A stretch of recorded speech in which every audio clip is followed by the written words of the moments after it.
In this video, we're going to tie the GFA Hopper.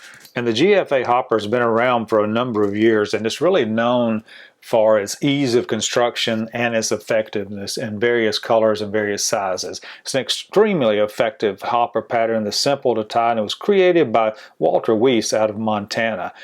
And it can be tied down to a number 14 or as large as a number 6 in any color variation that you choose. So it's a very versatile pattern that works well as a standalone hopper pattern or as a dry fly in a hopper dropper pattern. So let's get started. The hook I'm using for this pattern is a size 10 2x long nymph hook. And as I mentioned in the intro, that the hook can be anywhere from a number 6 up to a number 14.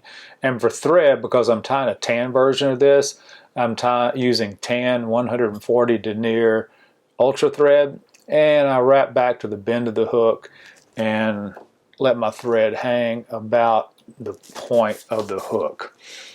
And this is a pretty straightforward pattern to tie, and our next material is Hare E Ice dub, and this is Hare E Ice dub in brown, and it is a bit of an olive color, but I'm building a dubbing noodle here about 3 inches long, and we're going to dub this underbody. Now this step is optional.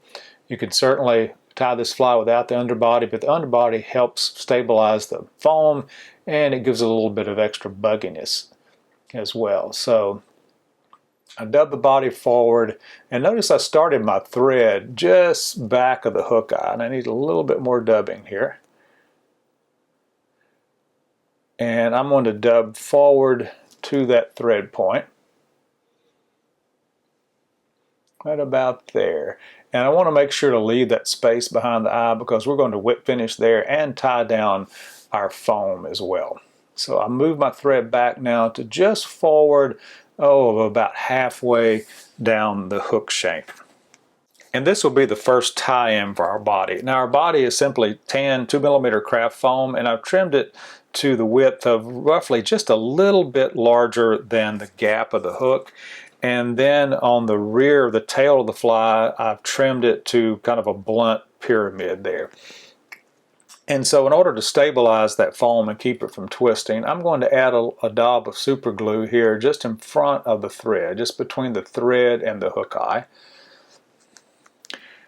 And I want the rear of the fly, the tail of the fly, to stick out 1/8 to 1/4 of an inch behind. So about like that. So I'll hold the foam in place there and give it a couple of loose wraps first, because if you start out with tight wraps, it will twist around the hook, and then tighten down on that and tighten that foam down.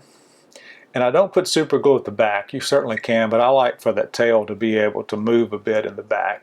And make a few tight wraps, and then move my thread to behind the hook eye, and then push my foam down onto that super glue.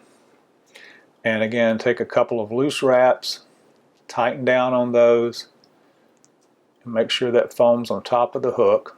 And then I'm going to rotate my vise up so you can see, and I'm going to take one diagonal wrap back to that original foam tie-in point and leave my thread hanging there. Now for a wing on the fly, we're using white EP fibers. You can use any color you like. Pink makes a great hot spot. Chartreuse does as well. And I have a fairly small bunch of this, about half the width of the foam body. And I extend that back because when I trim it, I want to have plenty of EP fibers there to trim. Take a couple of wraps to tie down that first section, and then pull this next section back, and be sure to push it forward just a bit so I can then catch that EP fiber with my thread and tie it down. That way it will not pull out.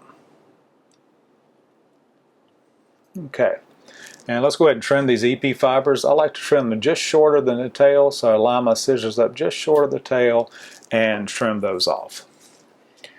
And then we take this forward portion of foam, pull it back and put some tension on it.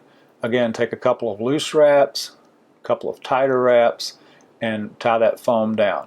Now, I want to create a flat spot here. If I don't create a flat spot here in the foam, my rubber legs will push together and just stick straight out. I won't be able to have that nice splayed look. So I'm going to grab a bit of that foam with my thread, as you can see there, and then make this flat spot. And then let my thread hang right there. Now for legs, we're using medium round rubber legs, and these are brown. I'm going to actually tie both of these in at roughly the same time here. I'm going to take the two legs and I'm going to push them against the thread and bring them to the near side of the hook.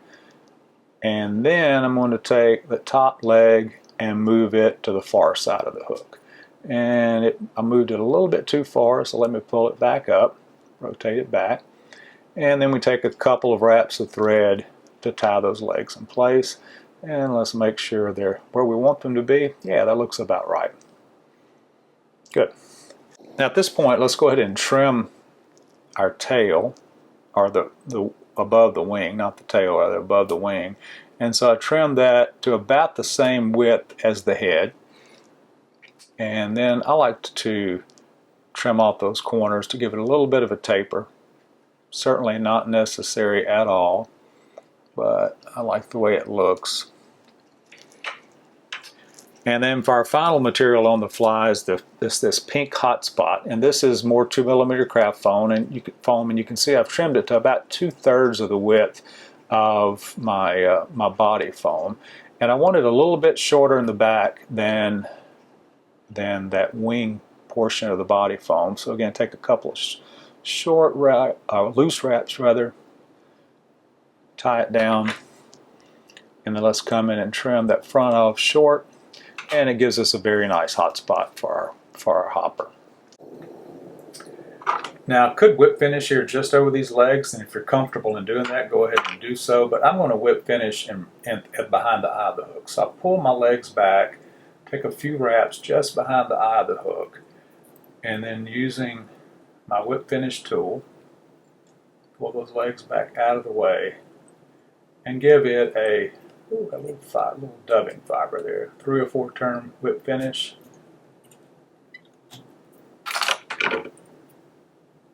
And trim that off. And then let's trim our legs. I'll grab the front legs, and I like to pull up, don't pull much tension, but just enough to straighten them out. And about a 1/2 inch is probably about right. So yeah, that looks good. That one's a little long.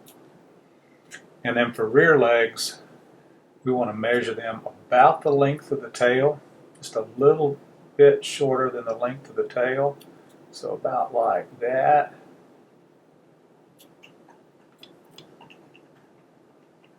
Because we don't want those rear legs to foul any.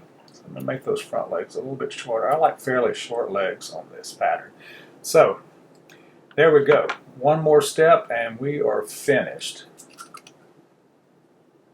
I'm going to put a little more super glue on the bottom of the body just to help stabilize those thread wraps and help keep that body from twisting on the fly. And there we go, the GFA Hopper, the General Foam Attractor. And you can certainly tie this in any color, any leg length you like, any color for the wing. It's a very versatile pattern, works great in a hopper dropper rig or as a standalone topwater hopper pattern. So I hope you'll give it a try.